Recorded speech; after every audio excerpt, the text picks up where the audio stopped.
Hello friends, नमस्कार। आशा करते हैं आप आने वाले एग्ज़ाम्स के लिए काफ़ी सिंसियरली तैयारी कर रहे होंगे। फ्रेंड, हम लोग आज के इस सत्र में कुछ अंग्रेज़ी भाषा से संबंधित प्रॉब्लम्स को लेने के लिए जा रहे हैं और जो अंग्रेज़ी पर आधारित प्रॉब्लम्स होगा वो दरअसल क्लोज टेस्ट अर्थात फिल इन द ब्लैंक्स से संबंधित प्रॉब्लम्स को हम लोग काफ़ी विस्तार से, काफ़ी विश्लेषणात्मक तरीके से समझेंगे। सारे के सारे प्रॉब्लम्स जो हम लोग डील करने के लिए जा रहे हैं वे सारे स्टैंडर्ड है, वे सारे समसामयिकी घटनाओं पर आधारित होने वाले हैं। उसमें हम लोग हर तरह की चीज़ों को जानेंगे, समझेंगे। जैसे उस तरह के प्रश्न में हम लोग पारिभाषिक शब्दों के प्रयोग के बारे में जानेंगे, हम लोग समसामयिकी घटनाओं के बारे में जानेंगे, अर्थात जनरल अवेयरनेस से संबंधित भी हम लोग काफ़ी विस्तार से बातों का जिक्र करेंगे। फ्रेंड, जैसा कि हम लोग जानते हैं कि NICL के एग्ज़ाम में 40 जो प्रश्न आप से जो पूछे जाने वाले हैं वे हिंदी अंग्रेज़ी अनुवाद पर आधारित होंगे और 40 जो प्रश्न आपके होंगे वे हिंदी व्याकरण, अंग्रेज़ी व्याकरण, पारिभाषिक शब्द, दैट्स टू से टेक्निकल टर्म्स और लैंग्वेज एक्ट एंड रूल्स से संबंधित प्रश्न पूछे जाएंगे। जहाँ तक इन सभी सेक्शंस को लेकर के मार्क्स के डिस्ट्रीब्यूशन का सवाल है, हिंदी से संबंधित प्रश्न रह सकते हैं 10 की संख्या में, अंग्रेजी से संबंधित प्रश्न 10 की संख्या में रह सकते हैं, टेक्निकल टर्म्स से संबंधित 10 की संख्या में रह सकते हैं, अर्थात 5 हिंदी से अंग्रेज़ी करने होंगे और 5 जो शब्द होंगे या टेक्निकल टर्म्स होंगे वे अंग्रेजी से हिंदी करने के लिए होंगे। इस तरह से 5-5 इसमें प्रश्न रहेंगे। लैंग्वेज एक्ट अर्थात राजभाषा अधिनियम से संबंधित उसमें 10 प्रश्न आपके रहेंगे। जहाँ तक हिंदी और अंग्रेजी की बात है तो व्याकरण की बात है, हिंदी व्याकरण में एक अनुच्छेद रह सकता है, बाकी हो सकता है कुछ उसमें प्रश्न अन्य तरह के व्याकरण के अध्याय से हो, समास हो, संधि हो, विलोम शब्द हो या अशुद्धियों को छांटने से संबंधित प्रश्न हो। और वही बात अंग्रेजी के साथ भी है। अंग्रेजी में हो सकता है कि एक अनुच्छेद हो, एक अंग्रेजी का पैसेज हो, उससे रिलेटेड 5 प्रश्न आपके रह सकते हैं और बाकी हो सकता है उसमें कॉमन एरर्स पूछे, सेंटेंस इंप्रूवमेंट पूछे, फिल इन द ब्लैंक्स से संबंधित प्रश्न रहें। तो आशा करते हैं कि ये जो 40 अंक के जो प्रश्न है उसमें किस तरह के प्रश्न रहेंगे इसे आप अच्छी तरह से समझ गए होंगे और उसी अनुरूप आप लोगों को पढ़ाई भी करना है, उसी अनुरूप आपको तैयारी भी करना है।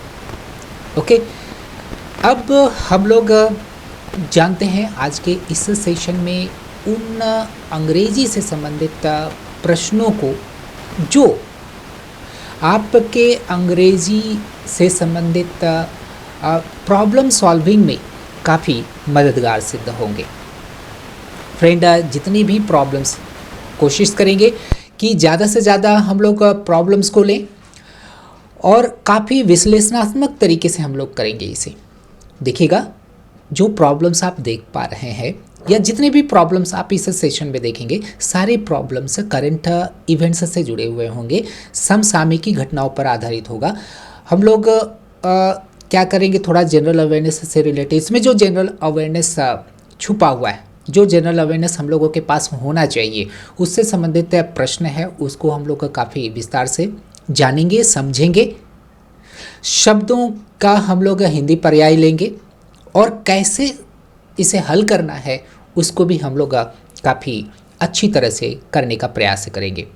देखिएगा, पहला जो प्रश्न आप स्क्रीन पर देख पा रहे हैं आप उसको पहले पढ़िए, है ना, समझिए। साधारण तरह का इंग्लिश यह नहीं है, SSC से यह इस तरह का इंग्लिश भिन्न होता है। SSC में तो आपको जो प्रॉब्लम्स पूछे जाते हैं वे थोड़े हल्के होते हैं कंपैरेटिवली, लेकिन NICL का एग्ज़ाम हो गया, चाहे वो GIC का एग्ज़ाम हुआ, चाहे वो RBI ग्रेड बी का राजभाषा अधिकारी का एग्ज़ाम हुआ, इसमें जो प्रश्न पूछे जाते हैं अंग्रेजी से संबंधित वे थोड़े स्टैंडर्ड होते हैं। इसलिए आपको अंग्रेजी से संबंधित स्टैंडर्ड नॉलेज गेन करना पड़ेगा। साधारण तरह के ग्रामेटिकल नॉलेज से कुछ नहीं होने वाला है। इसमें बहुत तरह की चीज़ें कार्यरत हो रहती है, बहुत तरह की चीज़ों को की डिमांड ये रखता है। आपके पास ग्रामेटिकल नॉलेज होना चाहिए, आपके पास वोकेबलरी एक एनरिच्ड वोकेबलरी होना चाहिए, आपके पास करंट अफेयर्स का अच्छा खासा नॉलेज होना चाहिए। ओके, और आप वो भी करंट अफेयर्स कैसा, फिनेंशियल नॉलेज आपके पास कैसा है, इसको लेकर के आपको थोड़ा गंभीर होने की आवश्यकता है। ठीक है, तो इसके लिए मैं तो आपको सजेस्ट करूँगा, मैंने पिछले भी सेशन में कहा था कि आपको एक न्यूज़पेपर की खरीद करनी चाहिए और वो न्यूज़पेपर होना चाहिए अंग्रेजी का। अंग्रेजी के एडिटोरियल्स पढ़िए, उसका इकोनॉमिक सेगमेंट को देखिए, समझिए, उसका विश्लेषण करिए, तो आसान हो जाएगा इस तरह के प्रश्न। ठीक है, और 10 प्रश्न मामूली प्रश्न नहीं होते हैं, और इसमें आपको अच्छे अंक भी तो हासिल करने हैं। बाय द वे, सबसे पहला प्रश्न आप देख पा रहे हैं वो क्या है? The main features of 21st century are education and dash information and technology infrastructure research and dash system. इसके लिए आप विकल्प कौन कौन से देख पा रहे हैं? Amenities inclusive, personality innovative, skills innovation, nourishment exploration, prosperity novel. Okay, थोड़ा देखिए, समझिए, और एक जो हिडन मीनिंग है उसको आप समझने का प्रयास करिए। और इस तरह के प्रॉब्लम्स को समझने के लिए, उस सटीक विकल्प तक पहुंचने के लिए आपके पास एनरिच्ड वोकेबलरी होना चाहिए, शब्दों का भंडार होना चाहिए। वो भी क्या है कि एक शब्द कई तरह के अर्थ लिए हुए होते हैं, कौन सा शब्द किस भाव में लेना है, किस भाव में प्रयुक्त हो गए, उस चीज़ को पकड़ने की दक्षता आप में होनी ही चाहिए। देखिए, इस तरह के प्रॉब्लम को सॉल्व कैसे करेंगे। आशा करते हैं आप in the mean time answer तक पहुंच गए होंगे। फिर भी आप देखिए कैसे करके सॉल्व किया जाना चाहिए इस तरह के प्रॉब्लम्स को। काफ़ी एक्सक्लूसिव क्लास है, शुरू से अंत तक ज़रूर देखिएगा, सुनिएगा, और जो टेक्निक्स या ट्रिक्स मैं समझाऊंगा, बोलूँगा, उसी अनुरूप आपको तैयारी भी करना है। The main features of 21st century are education and dash information and technology infrastructure research and dash. देखिएगा, कपल में आ रहे हैं, education and information and technology infrastructure research and dash. ये जितने भी शब्द है, देखिए एजुकेशन पॉजिटिव टोन वाला वर्ड है। देखिए हर एक शब्द कुछ ना कुछ कहता है। वो कहता है कि मैं पॉजिटिव टोन वाला हूँ, इसलिए मुझे पॉजिटिव भाव में इस्तेमाल करो। मैं नेगेटिव टोन वाला हूँ, इसलिए मुझे नेगेटिव भाव वाले सेंटेंस में प्रयोग करिए, है ना। मैं न्यूट्रल हूँ, अर्थात मैं उदासीन हूँ, मुझे मेरे पास ना तो पॉजिटिव भाव देने वाले ऐसा कुछ है या नेगेटिव है, ऐसा कुछ नहीं है, मैं उदासीन हूँ। तो ऐसे शब्दों की पहचान आपको करना पड़ेगा। ओके, यहाँ पर देख रहे हैं एजुकेशन पॉजिटिव टोन वाला है, सकारात्मक भाव देने वाला यह शब्द है। शिक्षा तो हमेशा पॉजिटिव ही होती है, और इसके साथ एंड से जुड़ा हुआ जो शब्द होगा वह भी पॉजिटिव टोन वाला ही होगा। यह अनिवार्य है। अगर नेगेटिव ये रहता तो इसके साथ नेगेटिव ही रहता। एंड के जगह पर बट अगर आप इस्तेमाल कर दिए रहते या इस्तेमाल यहाँ पर होता, तब ये पॉजिटिव है तो ये हर हालत में नेगेटिव होता। ओके, ये सब कुछ ट्रिक है। इंफॉर्मेशन एंड टेक्नोलॉजी इंफ्रास्ट्रक्चर, ये तो सही बात है। हर एक व्यक्ति, हर एक देश में, हर एक भौगोलिक क्षेत्र में इंफॉर्मेशन एंड टेक्नोलॉजी इंफ्रास्ट्रक्चर रहेगा, तभी वहाँ पर निवेश आएगा, तभी वहाँ पर विकास देखा जाएगा। रिसर्च, अन्वेषण, इंफॉर्मेशन, सूचना एंड प्रौद्योगिकी, आधारभूत संरचना। जो भी शब्द आप देख पा रहे हैं ये टेक्निकल वो नेचर का है, तब उसका आपको हिंदी पर्याय भी खोजना है। रिसर्च, अन्वेषण एंड डैश सिस्टम, तंत्र, प्रणाली। क्लियर? अब क्या है, ओवरऑल समग्र रूप से आपको इस वाक्य के बारे में समझना है, भाव क्या दे रहा है। The main features of 21st century, 21वीं सदी का जो मुख्य गुण है, मुख्य पहचान करने की जो चीज़ें हैं वो क्या है, शिक्षा है और डैश, सूचना और प्रौद्योगिकी आधारभूत संरचना है, अन्वेषण और डैश तंत्र है, प्रणाली है, प्रक्रिया है। जो समझिए, इतना हम लोगों ने प्राप्त कर लिया, भाव निकाल लिया। अब क्या करते हैं, एक एक शब्द को वहाँ पर बैठाने का प्रयत्न करते हैं। सबसे पहले तो हम लोग पॉजिटिव टोन वाले शब्द को ही यहाँ पर लेंगे। एमिनिटीज़ पॉजिटिव है, पर्सनालिटी पॉजिटिव, ये सब सारे पॉजिटिव ही है, नेगेटिव है नहीं। तो ऐसी स्थिति में क्या करना पड़ेगा कि थोड़ा एक एक शब्द को लेकर के वहाँ पर लगाना है और भाव निकालना है। एक चीज़ और जान ले, इस तरह के प्रॉब्लम को सॉल्व करने के लिए एक टर्म है, ग्रामेटिकल टर्म है, कोलोकेशन। कोलोकेशन है क्या?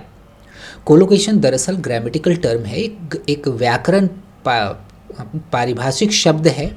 इसका अर्थ यह होता है कि कुछ शब्द किसी खास शब्द के साथ कोऑर्डिनेशन रखता है, अर्थात उसके साथ एक विशेष सामंजस्य होता है, अर्थात उस किसी खास शब्द के साथ कोई खास शब्द ही आएगा। दूसरे तरह का शब्द का प्रयोग कर देते हैं तब वह अनौपचारिक कहलाएगा। वह और अनौपचारिक जो भी चीज़ें होती है उसे सभ्य प्रयोग नहीं कहेंगे, है ना। जैसे कि उदाहरण के रूप में आप देख लीजिए, हम लोग तो आमतौर पर कह ही देते हैं गिव ए स्पीच, अर्थात भाषण देना, किंतु यह अनौपचारिक भाव है। इसके बदले में आपको कहना पड़ेगा मेक ए स्पीच या डिलीवर ए स्पीच। ठीक है, ये यहाँ पर एक्सप्रेशन सही है। तो कोलोकेशन कहने का मतलब यही हुआ, गिव ए स्पीच लग तो रहा है सही, गिव यहाँ पर स्पीच के सेंस में लगा है, लेकिन कोलोकेशन का चैप्टर व्याकरण का कहता है कि नहीं, स्पीच के साथ आप मेक लगाइए या डिलीवर लगाइए, दूसरे शब्द का प्रयोग करेंगे तो गलत हो जाएगा। ठीक, दूसरा एक प्रॉब्लम आप ले लीजिए, जैसे हम लोग कह देते हैं ना, he has done a mistake, यह भी एक अनौपचारिक भाव है। डू अ मिस्टेक ना कह करके आपको कहना चाहिए क्या, मेक अ मिस्टेक कहिए या कमिट अ मिस्टेक कहिए, अर्थात इस तरह के शब्द का मिस्टेक के साथ कोलोकेशन है। यही भाव को ध्यान में रख करके हम लोग इस तरह के प्रॉब्लम्स को सॉल्व करेंगे। जैसे एजुकेशन है, एजुकेशन के साथ कोई खास तरह के ही भाव आएंगे। एजुकेशन के साथ क्या हम सुविधा को जोड़ेंगे क्या? जहाँ शिक्षा है वहाँ सुविधा है, ये तो होगा नहीं। शिक्षा के साथ सुविधा का यहाँ भाव सही नहीं है, इसके साथ कोई कोलोकेशन नहीं बैठ रहा है। पर्सनैलिटी, शिक्षा और व्यक्तित्व, कोई ज़रूरी नहीं है, एक शिक्षित व्यक्ति कोई ज़रूरी नहीं है कि उसकी पर्सनैलिटी बहुत ही अट्रैक्टिव हो, आकर्षक वो व्यक्तित्व वाला हो, है ना। तो एजुकेशन का इसके साथ भी वैसा मेल नहीं है, हालांकि आप इसको रिजर्व में रख सकते हैं। जहाँ शिक्षा है, शिक्षित यदि है तो आपके पास दक्षता विकसित होगी, ये हो सकता है, इसको आप रिजर्व में रखिए। नरिशमेंट तो कहा जाए, अगर हम लोग सामान्य अर्थ में इसका प्रयोग करेंगे तो इसका मतलब हो गया पोषण, है ना, उसके शरीर को नरिशमेंट कम प्राप्त हुआ। क्लियर? यहाँ पर नरिशमेंट का एजुकेशन के साथ कोई लेना देना नहीं, इसलिए इसको हम लोग हटाएंगे। और देखिएगा प्रॉस्पेरिटी ई अगर ऑप्शन को लेकर के चलते हैं, जहाँ शिक्षा है वहाँ पर समृद्धि है। देखिएगा, जहाँ शिक्षा है कोई ज़रूरी नहीं है कि वहाँ समृद्धि हो। एक शिक्षित व्यक्ति हो सकता है उसके पास बहुत ही सीमित संसाधन हो, तो इसका इसके साथ पूर्ण रूपेण मेल नहीं है, इसलिए सेट इट असाइड। हम लोगों के पास दो ऑप्शन, इन दो ऑप्शंस को लेकर के थोड़ा समझते हैं। The main features of 21st century are education. 21वीं सदी का की पहचान करने के लिए जो चीज़ें हैं वो क्या है? शिक्षा और व्यक्तित्व नहीं, शिक्षा और दक्षता। इसको भी आप हटाइए, शिक्षा और दक्षता को लेकर के चलिए। शिक्षा और दक्षता है पहचान करने का जो तरीका है 21st सेंचुरी में यदि हम जी रहे हैं, तो इसका यह अर्थ हुआ कि इस सदी में सूचना और प्रौद्योगिकी आधारभूत संरचनाएं हम लोगों को देखने के लिए मिलेगा, अन्वेषण देखने के लिए मिलेगा और नवाचार भी देखने के लिए मिलेगा। तो इनोवेशन मतलब नवाचार, इसलिए यहाँ पर पहला का जो सही आंसर होगा, सही विकल्प होगा, वह सी होगा। ठीक है, तो कुछ इस तरह की चीज़ें हैं जिसे आप लोगों को जानने की आवश्यकता है। इस तरह के प्रॉब्लम को सॉल्व करने के लिए आपको इस तरह से चलने चाहिए। देखिएगा दूसरा problem, let us have a look at this one. Indian hockey is dash with stories of unfulfilled dreams and dash potential. The first option reads infested, overutilized. The second one is festered, utility. The third one is depletion, harnessed. The fourth one is replete, underutilized. The fifth one is replenished, harnessed. Okay, थोड़ा भाव को सबसे पहले पकड़िए। Indian hockey is dash with stories of unfulfilled dreams. Unfulfilled dreams अर्थात ऐसे सपने जो पूरे नहीं हुए हैं, ऐसे अनफुलफिल्ड ड्रीम्स की कहानियां है क्या भारतीय हॉकी। थोड़ा भाव को पकड़िए। और डैश पोटेंशियल, देखिए यहाँ पर एक चीज़ ध्यान देने की आवश्यकता है। अनफुलफिल्ड पॉजिटिव टोन वाला शब्द है या नेगेटिव टोन वाला शब्द है? यह एक नेगेटिव टोन वाला शब्द है, अनफुलफिल्ड ड्रीम्स, और एंड से जुड़ा हुआ। इसके पहले वाले हम लोग प्रॉब्लम में जाना था कि एंड से यदि दो भाव जुड़ते हैं तो दोनों ही भाव एक ही गुण वाले होंगे, एक ही गुण धर्म वाले होंगे। Unfulfilled dreams and dash potential, इसलिए यहाँ पर भी जो शब्द आएगा वो ये नाउन है, पोटेंशियल मतलब क्षमता। इसके साथ जो शब्द आएगा वो भी नेगेटिव टोन वाला ही होगा। ठीक है, इसे ध्यान में रखते हुए क्या करेंगे कि ऑप्शन को देखेंगे। अब ऑप्शन में यदि जा रहे हैं तो वोकैबुलरी शब्द भंडार आपके पास होना ही चाहिए, अन्यथा आपको पता है कि यहाँ नेगेटिव टोन वाला शब्द आएगा, लेकिन यह नहीं पता है कि कौन सा शब्द नेगेटिव टोन देने वाला है, ये नहीं पता है, तो फिर तो मुश्किल होगा। इसलिए कहा जाता है कि ज़्यादा से ज़्यादा आप शब्द भंडार को बढ़ाइए। शब्दों का जखीरा जितना बड़ा होगा उतना कम भय होगा, इस तरह के प्रश्नों को लेकर के। दूसरा ही देखते हैं, पहला वाला को बाद में देखते हैं। ये हम लोगों के लिए हुक है ना, अनफुलफिल्ड ड्रीम्स जो नेगेटिव बतला रहा है, इसलिए इधर भी नेगेटिव टर्म ही इस्तेमाल होगा। ओवर यूटिलाइज्ड, यह एक नेगेटिव टर्म है, सही है। यूटिलिटी मतलब उपयोगिता, ये तो पॉजिटिव टोन वाला है, इसलिए इसको हम लोग सबसे पहले साइड लाइन करेंगे। तीसरा में हम लोग देखेंगे हार्नेस्ड को। हार्नेस्ड किस तरह का शब्द है, किस तरह का भाव देता है? हार्नेस्ड कहने का मतलब होगा साज सैया से युक्त। जैसे कि घोड़े को हार्नेस्ड जब किया जाता है तब वह तैयार होता है काम करने के लिए, है ना। मान लीजिए टमटम गाड़ी के साथ उसको जोड़ा जा रहा है तो सब उसको हार्नेसिंग किया जाता है, लगाया जाता है ना उस घोड़े का।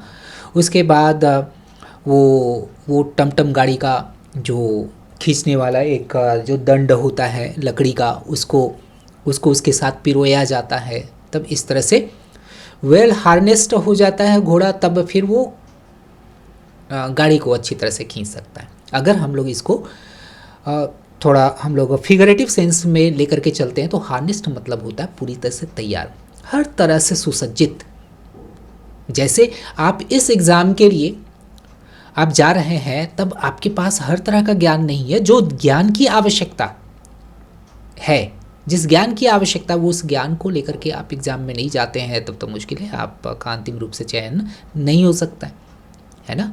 इसलिए you should be harnessed with all necessary kinds of knowledge. आपके पास जनरल अवेयरनेस का होना चाहिए ज्ञान, अनुवाद का होना चाहिए, राजभाषा अधिनियम से संबंधित ज्ञान होना चाहिए, हिंदी का व्याकरण का, अंग्रेजी व्याकरण का, इस तरह की हर तरह की चीज़ों के प्रति आपको हार्नेस करना पड़ेगा। ठीक है, यह एक पॉजिटिव अर्थ देने वाला शब्द है, पॉजिटिव टोन वाला शब्द है, इसलिए इसको हटाइए। इसको भी इस कारण से हट जाएगा, सी खत्म हो गया, ई खत्म हो गया। ओके, इस तरह से हम लोग दो ऑप्शंस देख पा रहे हैं यहाँ पर।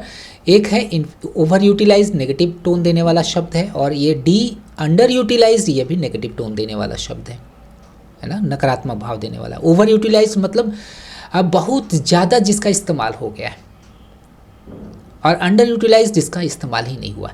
ऐसा पोटेंशियल देखिएगा, इंडियन हॉकी, भारतीय हॉकी, ये हम लोगों का तो राष्ट्रीय खेल है, और इस हॉकी को के लिए भारत में बहुत क्षमता है, बहुत दक्षता वाले यहाँ पर लोग दिखेंगे, हॉकी प्लेयर्स दिखेंगे, लेकिन उनके पोटेंशियल को लोग क्या ओवर यूटिलाइज कर लेते। ओवर यूटिलाइज करेगा तो फिर तो इंटरनेशनल अवार्ड तो मिल ही जाएगा।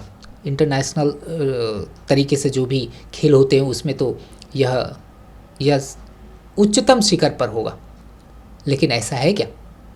क्रिकेट को देखिए, क्रिकेट में पोटेंशियल को क्या किया जाता है, हार्नेस किया जाता है ना। पोटेंशियल को ओवर यूटिलाइज्ड भी किया जाता है, लेकिन हॉकी के अर्थ में तो अंडर यूटिलाइज किया जाता है ना। और दूसरी क्या बात है, इन्फेस्टेड एक ऐसा शब्द है जो पूरी तरह से नेगेटिव है, नकारात्मक। इन्फेस्टेड मतलब भरा हुआ, फेस्टेड भी नेगेटिव वर्ड है। इन्फेस्टेड विथ स्टोरीज मतलब नेगेटिव एक्सटेंट तक जो चीज़ पूरी तरह से भरा हुआ है, तो उसमें हम लोग इस शब्द का प्रयोग करेंगे, इन्फेस्टेड शब्द का। ये यहाँ पर नहीं होगा। और ओवर यूटिलाइज पोटेंशियल का शब्द यहाँ भाव ही नहीं दे रहा है। इसको देखिए, रिप्लीट और यहाँ पर अंडर यूटिलाइज्ड। रिप्लीट मतलब पूर्ण रूप से भरा हुआ। हम लोग ये भाव यहाँ पर देख पा रहे हैं, जो सटीक यहाँ पर बैठ रहा है। भारतीय हॉकी ऐसे अधूरे सपनों के कहानियों से भरा हुआ है, और मतलब बहुत सारे ऐसे सपने जो पूरे नहीं हुए हैं, वैसे कहानियों से भरा हुआ है। और वैसे कहानियों से भरा हुआ है जिसमें कि पोटेंशियल दिखती है, लेकिन उस पोटेंशियल को यूटिलाइज बढ़िया से नहीं किया जाता, उसका अंडर यूटिलाइजेशन होता है। तो देखिए, ये भाव यहाँ पर सही दे रहा है, डी। क्लियर हुआ? तो देखिएगा, कुछ ऐसे ही आपको इस तरह के प्रॉब्लम के बारे में सोचना होगा। जितना ज़्यादा इस तरह के प्रॉब्लम्स को बनाइएगा, उतना ज़्यादा आपके पास आत्मविश्वास डेवलप होगा। तीसरा देखिए क्या है, आप पढ़िए, झट से पढ़िए, तत्परता दिखाइए। Must show alacrity. India does not face a dash problem but may seem to have a dash problem. दोनों में प्रॉब्लम शब्द है। ओके, तो India does not face a revenue problem, India does not face a fiscal problem, deficit problem. Deficit problem तो होता नहीं है, deficit तो खुद अपने आप में एक प्रॉब्लम है। इसको पहले छाटिए, हटाइए उसको। पिक्यूनियरी प्रॉब्लम हो सकता है। Political problem, it does not face a political problem but may seem to have a economic problem. देखिएगा, इकोनॉमिक कह रहा है और यहाँ पर ए लगा हुआ है, एन तो कुछ तो होना चाहिए ना, है ना। भारत राजनीतिक समस्या तो नहीं झेलता है, किंतु ऐसा लगता है कि भारत आर्थिक समस्या को झेलता है।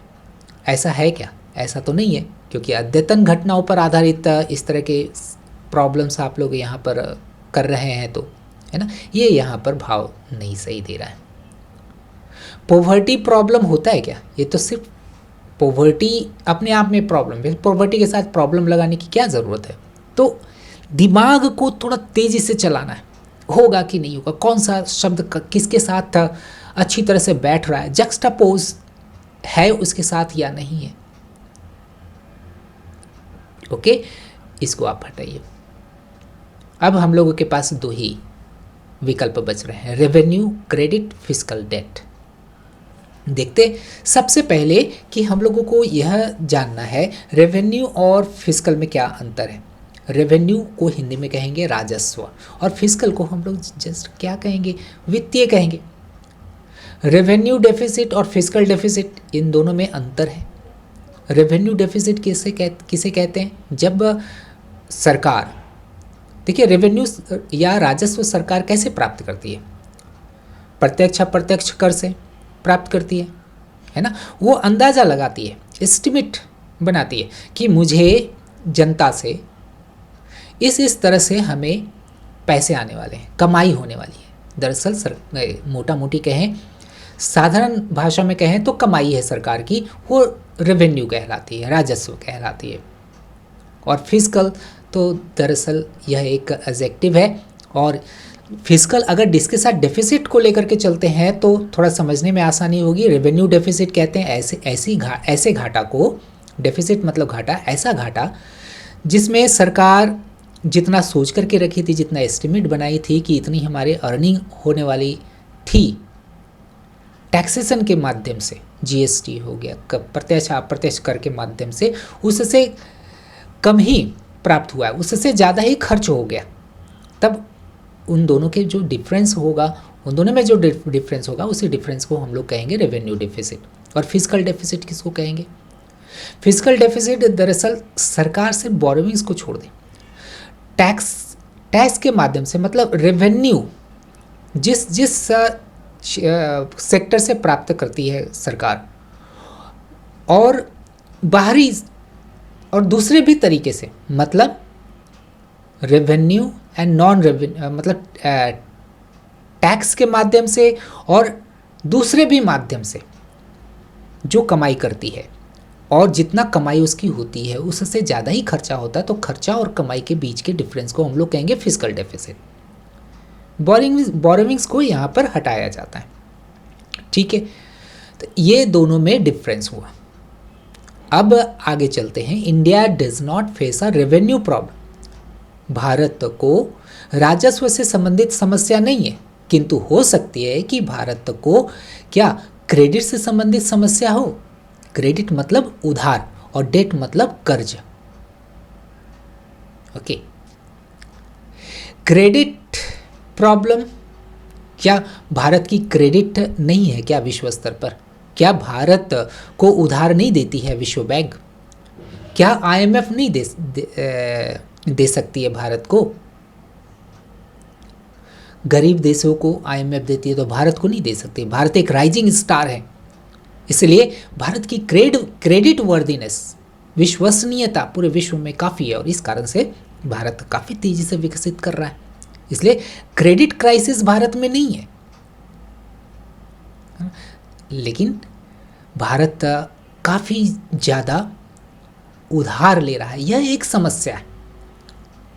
ऑपोजिशन पार्टी जो विपक्षी दल है वो सरकार पर प्रश्न चिन्ह भी तो उठाई कि सरकार आवश्यकता से ज़्यादा ऋण ले रही है, लेकिन ऋण लेकर के वो तो आधारभूत संरचनाओं में लगा रही है, और उसके माध्यम से आने वाले वर्षों में भारत अच्छी खासी कमाई भी करेगा। ओके, तो ये डेट एक समस्या तो है किसी भी देश में, ये समस्या हो सकती है। जितना कम डेट है उतना ज़्यादा भारत अपना अर्निंग कर सकता है। देखिएगा, जितना भी बजट है हम लोगों का बनता है, अभी जो बजट जो बना, अंतरिम जो बजट आई, उसमें 20% उसका जो है ना, उस बजट का 20% कर्ज को ही चुकाने में चला जाता है। एक अच्छा खासा मोटी कमाई कर्ज में सरकार को देनी पड़ जाते हैं। इसके बाद फिर बाकी 80% में देश चलता है, देश के जनता में वो बढ़ता है, अलग अलग इंफ्रास्ट्रक्चर में उसका प्रयोग होता है। बाय द वे, यहाँ देखिए पहला क्यों नहीं हुआ आपको समझ में आ गया होगा। दूसरा ये होगा, India does not face a physical problem.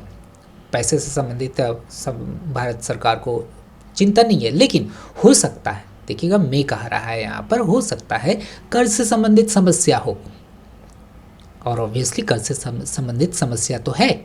आप थोड़ा सा भी पैसा आप उधार में लेते हैं तो वो अच्छा माना नहीं जाता है। इस तरह से तीसरा हम लोगों का यहाँ पर पूरा हुआ। अब हम लोग देखते हैं चौथा क्या है। Paytm faced dash action from RBI which virtually put on hold services offered through Paytm payments bank dash March. क्या है Paytm faced dash action from RBI? ये तो पूरी तरह से अद्यतन घटना पर आधारित है। आप लोग सुने होंगे, पेपर पढ़ते हैं तो ज़रूर आप इस बात को जाने होंगे कि आरबीआई पेटीएम पर बैन लगाने वाली है। वो कह दिया, अल्टीमेटम दे दिया कि मार्च के शुरू में ही आप सारी तरह की सेवाओं को बंद करेंगे। देखिए यहाँ पर भी कह रहा है पुट ऑन होल्ड सर्विसेज। सारी तरह के सर्विसेज पर आपको होल्ड करना होगा, रोक देना होगा। आप नहीं इसे चला सकते हैं देश में। दरअसल इससे संबंधित कुछ इस तरह की समस्या आई कि पेटीएम करोड़ों का ट्रांजैक्शन हुआ एक ही पैन कार्ड के माध्यम से, जो आरबीआई के नॉर्म्स के अगेंस्ट था। इस चीज़ को पेटीएम वाले को ध्यान देना चाहिए था। कुछ ऐसा ही है इसके साथ, इसीलिए पेटीएम को लेकर के चिंता बनी हुई है। बाय द वे, देखिए यहाँ आप पहला ऑप्शन देख पा रहे हैं, अनप्रेसिडेंटेड, अप्रत्याशित। Started, begin. ये चीज़ यदि आप देखते हैं तो इससे एक चीज़ समझ में आता है कि यह इसका जो महत्व है वो ग्रामेटिकल महत्व है। यदि आपका ग्रामर अच्छा है ना, तब आप क्या है ना, इसे देख करके आप छांट सकते हैं आसानी से। और इस तरह की प्रॉब्लम्स को कैसे सॉल्व करना चाहिए, चलते हैं देखते हैं। पेटीएम फेस्ड, पेटीएम क्या है, सब्जेक्ट है, इसके साथ फेस्ड आया हुआ है, ये V2 फॉर्म है और यह एक फाइनाइट वर्ब है। ओके, फेस्ड और एक ट्रांजिटिव वर्ब है। एक सब्जेक्ट के साथ एक फाइनाइट वर्ब अवश्य आता है इसका, और वो बिना फाइनाइट वर्ब का सब्जेक्ट आता नहीं है, या सब्जेक्ट है तो उसको फाइनाइट वर्ब चाहिए ही। और नॉन फाइनाइट वर्ब इसका उल्टा है, वो कभी भी टेंस नहीं बतलाता है। ठीक है, विच एक कंजंक्शन है और कंजंक्शन के बाद फिर एक क्लॉज आता है, आप लोग पढ़े होंगे, subordinating clause, principal clause. Okay, which के बाद वर्चुअली, ये विच खुद अपने आप में सब्जेक्ट है। विच किसके लिए आया है, आरबीआई के लिए आया हुआ है, तो सब्जेक्ट हो गया। और इसके लिए जो वर्ब आया है पुट ऑन, ये पुट ऑन होल्ड, ये हम लोगों का फ्रेजल वर्ब है और यह हम लोगों का फाइनाइट वर्ब है। सर्विसेज, यह ऑब्जेक्ट हो गया। ठीक है, ये पास्ट टेंस में गया, ये फाइनाइट वर्ब हो गया। और सब्जेक्ट तो हमारा एक ही है, विच है। ये जो ऑफर्ड है ये वर्ब का थर्ड फॉर्म है। Services offered through Paytm payments bank. फिर यहाँ पर आप कोई कंजंक्शन नहीं देख पा रहे, इसलिए यहाँ पर जो भी शब्द आएगा वह नॉन फाइनाइट होगा, अर्थात V2 फॉर्म में वो होगा ही नहीं। स्टार्टेड यहाँ जो लगा हुआ है ये, इसके बाद ऑब्जेक्ट आ रहा है, इस कारण से ये जो शब्द होगा वो जरूर ही ING फॉर्म वाला होगा। देखिएगा, ग्रामर यदि आप थोड़ा डीप में पढ़े होंगे तब आप मेरी बात को समझ रहे होंगे, अन्यथा आप फाइनाइट नॉन फाइनाइट के चैप्टर को गो थ्रू हो लीजिएगा, आपको समझ में आएगा। इसलिए ING फॉर्म वाले को हम लोग रखेंगे। देखिए, C को इस कारण से छटेंगे, D को छाटेंगे, है ना। और ये जो सेंटेंस जो होना चाहिए, इधर वाला जो पार्ट होना चाहिए वो पैसिव स्ट्रक्चर में नहीं होना चाहिए। ये बिगन को भी हम लोग हटाएंगे। We have only 2 options left, unprecedented, starting, expected, beginning. अब थोड़ा भाव को पकड़ते हैं। Paytm faced expected action from RBI. Paytm को ने झेला, क्या झेला, आरबीआई की तरफ से कार्रवाई, ऐसी कार्रवाई जो उसको पहले से पता था, एक्सपेक्टेड थे वो, ऐसा तो नहीं अचानक उस पर कार्रवाई की गई, अचानक उसको नोटिस थमा दिया गया। कि आपको मार्च के शुरुआत में से ही आपको हर तरह के सेवाओं को बंद कर देना है। इसलिए ये इस तरह का भाव नहीं दे रहा है, बी नहीं होगा, आंसर सिर्फ और सिर्फ ए होगा। ओके, आगे देखिएगा, पांचवा को देखिए किस तरह से इसको सॉल्व करेंगे। प्रॉब्लम को पढ़िए। Top players such as Maruti Suzuki, Hyundai India and Tata Motors reported sales in the month, indicating that demand continues to remain dash. Top players कह रहा है, अर्थात ऐसे प्लेयर्स, ऐसे कंपनियां जो बहुत ही अच्छा प्रदर्शन कर रही है, उसे ही हम लोग टॉप प्लेयर्स कहते हैं ना। यहाँ टॉप लगा देने का मतलब ये हो गया कि इन सभी कंपनियों के लिए पॉजिटिव वर्ड्स ही पकड़ेंगे, है ना। रिपोर्टेड बढ़िया सेल्स के बारे में ही सोचा जाएगा, क्योंकि टॉप प्लेयर्स के बारे में बात हो रही है। स्ट्रॉन्ग को रखेंगे रिजर्व में, पुअर को नहीं रखेंगे। ये डी को भी हम लोग हटाएंगे।